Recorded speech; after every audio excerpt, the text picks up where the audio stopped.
Hello friends, today I want to talk about the books of Ezra and Nehemiah in a very general way. However, before I do that, I want to talk about the category of the Ketuvim, which is the very last category in the Hebrew Bible. So remember, we have the Torah, we have the Nevi'im, and then lastly we have the Ketuvim. So let's talk about the Ketuvim. The Ketuvim, notice that the word can be written a couple different ways, either K-E-T or K-E-T-H, Ketuvim, is loosely translated as writings into English. Corresponds to the K in the word Tanakh. It's the last category then in that collection that forms the Old Testament. The Ketuvim, in comparison to the other two collections, is a miscellany. It's a word that simply means an anthology, a mixture of different types of books. So it appears initially that it has no apparent focus, not apparent center. Now compare that to the other collections in the Tanakh. So the T in the Tanakh is the Torah. The Torah is centered around God's promises to Abraham and his descendants, and how his descendants end up in Egypt, and what God does to liberate Abraham's descendants from Egypt and to bring them to the land of promise. Then we have the N in the Tanakh is the Nevi'im, the prophets, and there, as you know, we have two groups.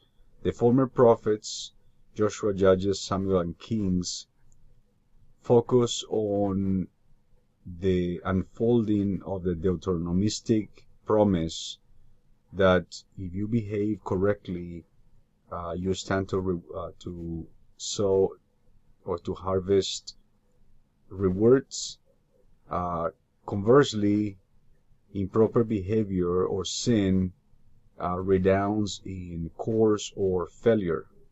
And then the latter prophets, Isaiah, Jeremiah, Ezekiel, and the Book of the 12, respond to Israel's relationships with his neighbors, especially in how God allows for Israel to survive, depending on his loyalty and his relationships with the foreign nations, as a matter of fact.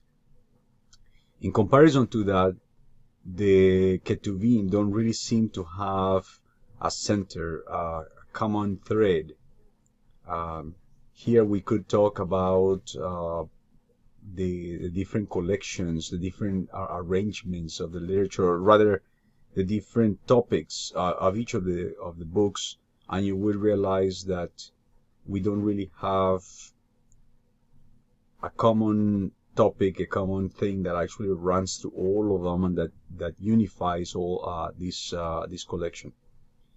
Nevertheless, we do have some themes, as a matter of fact. So take, for instance, the first book in the collection, which is the Book of Psalms. Book of Psalms has been called the hymn book of the Second Temple. What we have there is a collection of poems that are songs that were used by the worshiping community of Israel. Some of these psalms may go back to the First Temple. Many of them were composed in a post-exilic period, right? But nevertheless, what we have here is worship. The Book of Psalms then will constitute one of the bookends of the Ketuvim. The other bookend is the Book of Chronicles. And Chronicles here, one of the themes that runs through the Book of Chronicles is whether or not the ancient kings of Israel and Judah supported the worship of Yahweh, supported all the trappings of the worship of Yahweh, from the temple to all the ceremonies that went on in the ancient temple and the worship of God.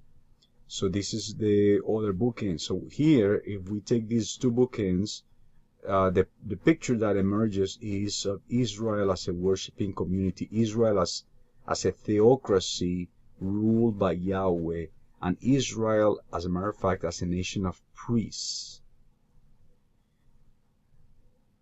We also have, of course, in this theme, the Megillot, which is this collection of 5 documents, the book of Song of Songs, Ruth, Lamentations, Kohelet or Ecclesiastes, and the book of Esther, books that were used and that are used till today in the synagogue in different liturgical settings, in special occasions in the worshiping life of Judaism.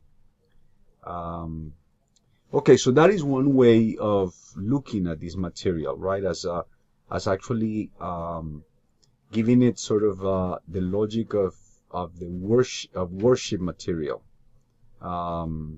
Another possibility is to look at some of the books and gathering some of the books into distinct categories. So we have already talked about the Megillot. We can also talk about the genre, the topic of story.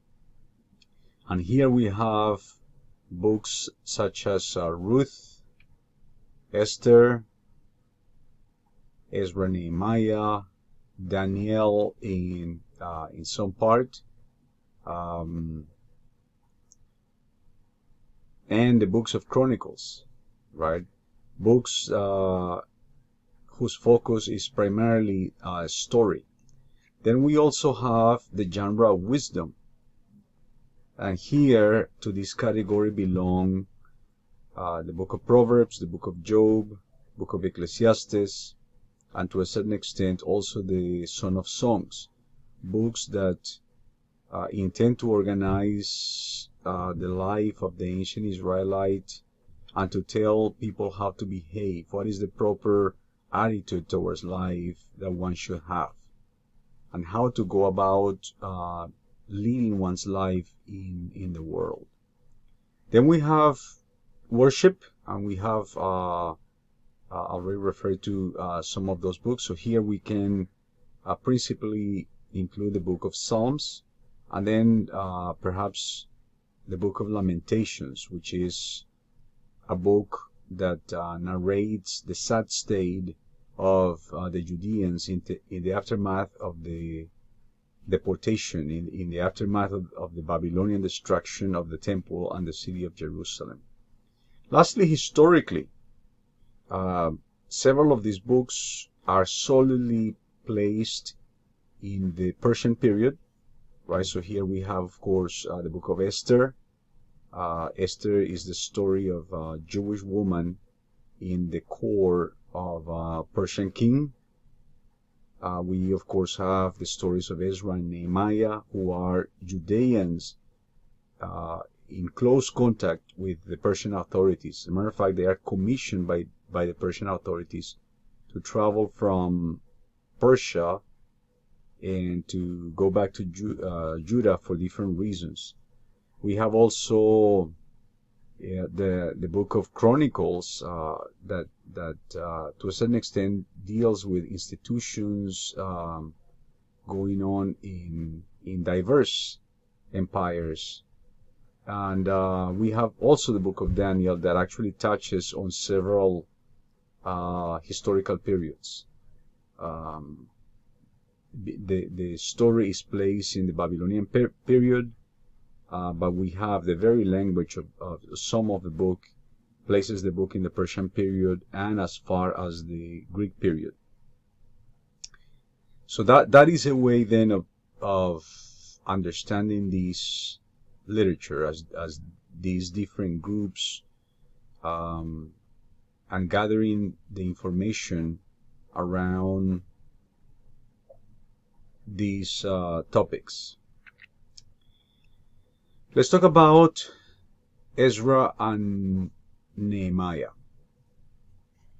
The books of Ezra and Nehemiah cover episodes in the history of Judah that took place starting in 539 to 445. So during a part of the Persian domination of these nations. So the Persians did not give the Judeans independence, but nevertheless the Judeans fared better under the Persians than they had done certainly under the Assyrians and under the Babylonians. So the Persians, for instance, contributed towards the reestablishment of the Judean community for different reasons. One of which, of course, is the geographic location and therefore the strategic location of Judah in between Egypt and Persia, right, or the territories dominated by Persia at that time. Here we can say that the books of Ezra and Nehemiah are not a continuous story, such as we find in Samuel and Kings. Nevertheless, the books of Ezra and Nehemiah are our main source for what happens in this period.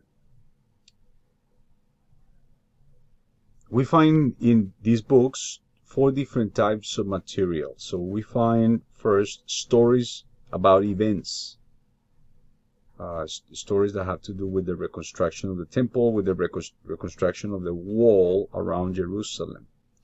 We find also first-person accounts or so-called memories.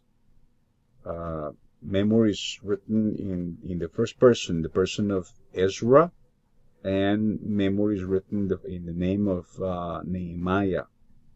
Then we find what presumably are official documents going back to that time. And then we find lists of people, list of some of the Judean citizens or people of Judean ancestry that have returned to Judah. The list in Ezra 2 is repeated or is identical to the list in Nehemiah 7. The reference to Nehemiah suggests that this is a list covered by both books as a whole. So, lastly, I want to say that the books of Jeremiah or Ezra and Nehemiah were assembled by someone late in the period of Ezra and Nehemiah's time, or shortly thereafter. So this is one of those books that actually narrates events that were written down closely after the events that the books narrate. That is not always the case in many of the biblical books. The books were originally one book, and they were separated by the Septuagint. Although some scholars, for instance, the British scholar John Goldingay, has suggested dividing the collection into 4 books according to historical periods, and that's what I will do next. So once again, they were originally one book separated in the Septuagint, and some actually suggest that we would do better in splitting the contents of these texts according to different historical periods.